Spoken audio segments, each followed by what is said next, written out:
Thug life directed by Maniratnam Kamal ഹാസന്റെ സിനിമയാണ്, അറിയാലോ. അപ്പോൾ കമൽ ഹാസനും മണിരത്നമാണ് ഈ പടം എഴുതിയിരിക്കുന്നത്. പടത്തിന്റെ ടെക്നിക്കൽ സൈഡെല്ലാം അടിപൊളിയാണ് കേട്ടോ. എ ആർ റഹ്മാന്റെ മ്യൂസിക്കും ബാക്ക്ഗ്രൗണ്ട് സ്കോർ പാട്ടും ഒക്കെ അടിപൊളിയാണ്.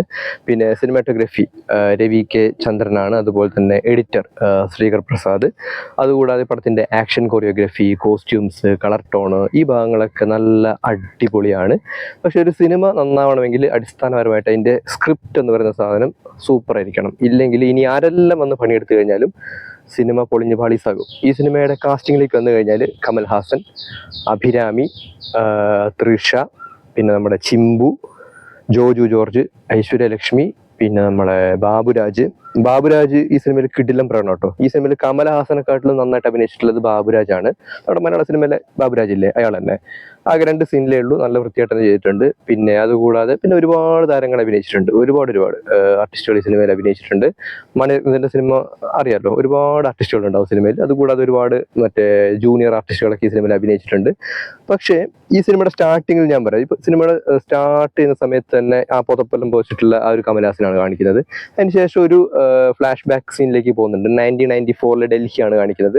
പക്ഷെ 1994 കാലഘട്ടമെല്ലാം ബ്ലാക്ക് ആൻഡ് വൈറ്റിൽ കാണിക്കുന്നത് വളരെ കടന്ന കൈയായി പോയി. നമുക്ക് 90s തീരെ സഹിക്കാൻ പറ്റുന്നില്ല. അതൊക്കെ കുറച്ച് കളർ ചേർത്ത് കാണിക്കാമായിരുന്നു. ആ ഭാഗത്ത് ഉപയോഗിച്ചിട്ടുള്ള കമൽ ഹാസന്റെ മേക്കപ്പ് സൂപ്പറായിരുന്നു, അത് ഗംഭീരമായി തന്നെ ചെയ്തിട്ടുണ്ട്.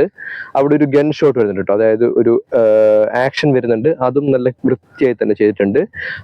പക്ഷെ എന്തൊക്കെ ചെയ്തിട്ടില്ല, ഈ പടം അങ്ങോട്ട് നമുക്ക് ഇമോഷണലി ഒന്നും കണക്റ്റ് ആവുന്നില്ല. ഈ പടത്തിൽ എനിക്ക് ആകെ ഇമോഷണലി കണക്റ്റ് ആയ ഒരു സാധനം, ഒരു തങ്കച്ചി പാസം, ഒരു ചേട്ടൻ അനിയത്തി പാസം കാണിക്കുന്നുണ്ട്.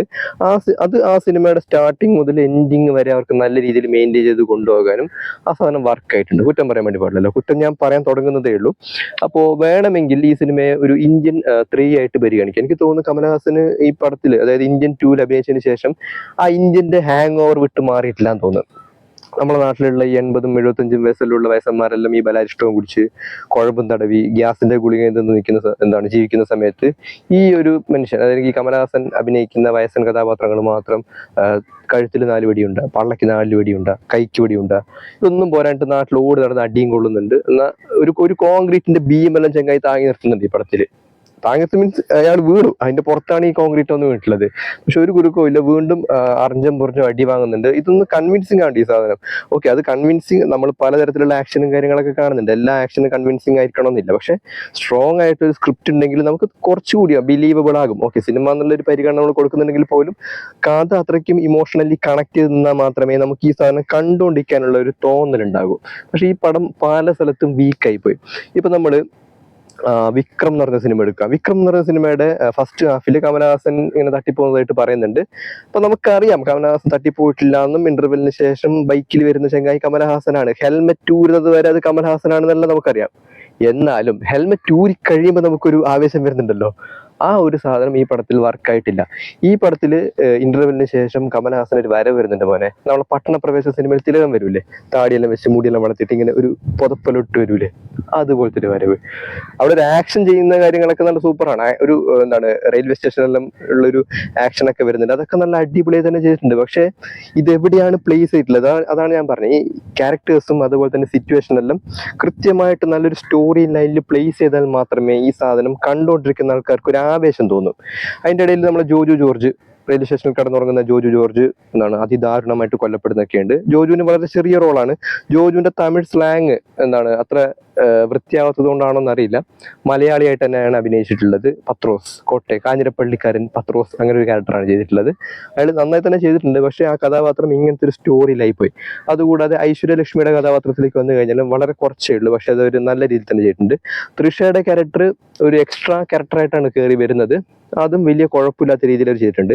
കഥാപാത്രങ്ങൾ ഉണ്ട്, എല്ലാ സാധനങ്ങളും ഉണ്ട്, പക്ഷെ ഇതിനൊന്നും വ്യക്തമായിട്ടുള്ളൊരു ആർക്ക് വരുന്നില്ല. ഇപ്പോൾ ഈ ഐശ്വര്യയുടെ കഥാപാത്രം, അതുപോലെ തന്നെ ചിമ്പുവിന്റെ കഥാപാത്രം, അങ്ങനെ വളരെ ചെറിയ ചെറിയ കഥാപാത്രങ്ങളെ മാറ്റി നിർത്തി കഴിഞ്ഞാൽ ഇതിന്റെ ലീഡിലേക്ക് വരുന്ന സമയത്ത് കമലഹാസന്റെ കഥാപാത്രം എടുത്തു കഴിഞ്ഞാലും നാസറിന്റെ കഥാപാത്രം എടുത്തു കഴിഞ്ഞാൽ നാസറിന്റെ അനിയനായിട്ട് ഒരാൾ അഭിനയിച്ചിട്ടുണ്ട്. ഈ കഥാപാത്രങ്ങൾക്കൊന്നും ഒരു ആർക്കില്ല, ഒരു ക്യാരക്ടർ ആർക്കില്ല. ഇവരെങ്ങനെയാണോ കണ്ടത് ഇതിന്റെ ക്യാരക്ടർ അതുപോലെ തന്നെയാണ്, ഇങ്ങനെ സ്റ്റക്കാണ് സാധനം. ഇതിനൊന്നും ഒരു വലിയ ചാലഞ്ചോ കാര്യങ്ങളൊന്നും വരുന്നില്ല ഈ പടത്തിൽ. ക്യാരക്ടേഴ്സിന് ഒരു മാറ്റങ്ങളില്ല, അല്ലെങ്കിൽ നമുക്കത് ഫീൽ ആവുന്നില്ല ഒട്ടും. അതായത് ഒരു ജീവനില്ലാത്ത സാധനങ്ങളാണ്, മനസ്സിലായില്ലേ? ഡമ്മി പോലത്തെ ക്യാരക്ടേഴ്സിനാണ് ചെയ്തു വെച്ചിട്ടുള്ളത്. ഇപ്പൊ മണിരത്നവും അതുപോലെ തന്നെ കമൽഹാസനെല്ലാം ലെജൻഡറി ആയിട്ടുള്ള റൈറ്റേഴ്സും ഡയറക്ടേഴ്സും ഒക്കെയാണ്. പക്ഷെ അവരെ കൊണ്ട് ഇത്രയും വീക്ക് ആയിട്ടുള്ള ഒരു സ്ക്രിപ്റ്റ് ചെയ്യാൻ പറ്റും ഈ സിനിമ തെളിയിച്ചിരിക്കുകയാണ്. എനിക്ക് തോന്നുന്നു ഈ താത്തയില്ല, നമ്മളെ ഇന്ത്യൻ താത്ത, ആ താത്തയുടെ ഭൂതം കമൽഹാസനെ വിട്ടു പോയിട്ടില്ല. അതിന്റെ ഒരു പ്രശ്നമാണിത്.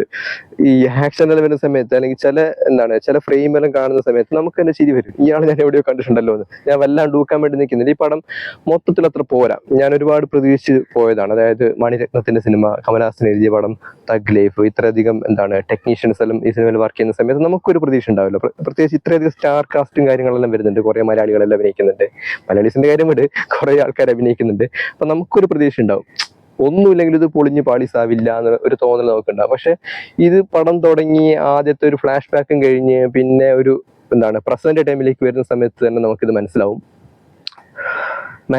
മൂഞ്ചിഫറ ഇന്ത്യക്കായി പോയി എന്നുള്ളൊരു തോന്നൽ നമുക്ക് വരും. അത് ആ രീതിയിലാണ് ഈ പടത്തിന്റെ സിറ്റുവേഷനും കാര്യങ്ങളൊക്കെ എഴുതി പോയിരിക്കുന്നത്. ഈ സിനിമയുടെ റിലീസിന് തൊട്ട് മുമ്പായിട്ട് കമൽഹാസൻ കന്നഡക്കാർക്ക് ചെറിയൊരു കൊട്ട് കൊടുത്തിട്ടുണ്ട്. അത് കന്നഡക്കാരോടുള്ള സ്നേഹം കൊണ്ട് അദ്ദേഹം ചെയ്തതാണെന്നാണ് ഞാൻ മനസ്സിലാക്കുന്നത്. കാരണം ഇന്ന് ഈ പടം കർണാടകയിൽ റിലീസ് ഉണ്ടാവില്ലല്ലോ.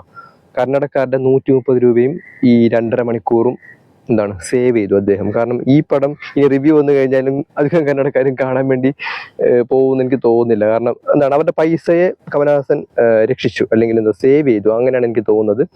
വലിയ പ്രതീക്ഷയോടൊക്കെ നമ്മൾ പോയി കഴിഞ്ഞാൽ നമ്മൾ വല്ലാണ്ട് ഡിസപ്പോയിന്റഡ് വേണ്ടി വരും. ഇനി ഒരു പ്രതീക്ഷ ഇല്ലാതെ പോയി കഴിഞ്ഞാലും നമുക്ക് പ്രത്യേകിച്ച് ഒന്നും തോന്നില്ല. നല്ല ലെജൻഡറി ആയിട്ടുള്ള ആർട്ടിസ്റ്റുകളാണ് സ്ക്രീനിൽ നമ്മൾ കണ്ടുകൊണ്ടിരിക്കുന്നത്. നല്ല ടെക്നീഷ്യൻസ് ആണ് അതിന്റെ ബാക്ക്ഗ്രൗണ്ടിൽ വർക്ക് ചെയ്തിട്ടുള്ളത്. പക്ഷെ എന്തെങ്കിലും തോന്നിയോന്ന് വെച്ചാൽ ഒന്നും തോന്നിയില്ല. എന്തൊക്കെയോ കാര്യങ്ങൾ വരുന്നുണ്ട്, കുറെ വണ്ടി വരുന്നുണ്ട്, ചേസ് വരുന്നുണ്ട്. ഈ പടത്തില് നമ്മുടെ ചിമ്പുവിന്റെ ഇൻട്രോയ്ക്ക് മുമ്പായിട്ടൊരു ചേസ് വരുന്നുണ്ട് കേട്ടോ. അത് ഭയങ്കര അബദ്ധമായിരുന്നു, പറയാതിരിക്കാൻ പറ്റില്ല. വല്ലാത്ത അബദ്ധം ചേസ് ആയിരുന്നു. അവിടെ AR റഹ്മാൻ ചെയ്തു വെച്ചിട്ടുള്ള ബാക്ക്ഗ്രൗണ്ട് സ്കോറും, ആ സ്കോർ നല്ല രസമുണ്ട്. പക്ഷെ അത് ആ ഒരു സിറ്റുവേഷന് ചേരുന്നതാണോ എന്ന് എനിക്കത്ര ചേരുന്നതായിട്ട് തോന്നിയില്ല. നിങ്ങളും കൂടി കേട്ടു നോക്കുക. സ്കോർ മാത്രം കേട്ടിരിക്കാൻ രസമുണ്ട്, പക്ഷെ സിറ്റുവേഷൻ എൻറ്റയർലി ഡിഫറെന്റ് ആയി പോയി. അത് പിന്നീട് ഉപയോഗിച്ചിട്ടുണ്ടെങ്കിൽ കുറച്ചുകൂടി നന്നാകുമായിരുന്നു. പിന്നെ ഈ പടത്തിന്റെ അവസാനം കമൽഹാസൻ നെൽകൃഷിയെല്ലാം ചെയ്യുന്നുണ്ട്.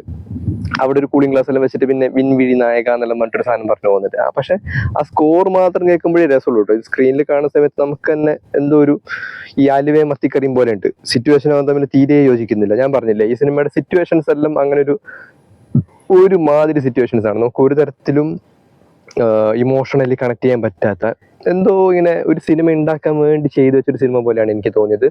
അപ്പൊ ഇതാണ് കമൽഹാസന്റെ തഗ് ലൈഫ്. വേണമെങ്കിൽ ഇന്ത്യൻ 3 ആയിട്ട് പരിഗണിക്കാം. പിന്നെന്താണ്, ഇങ്ങനെയൊക്കെ തഗ് ലൈഫ്.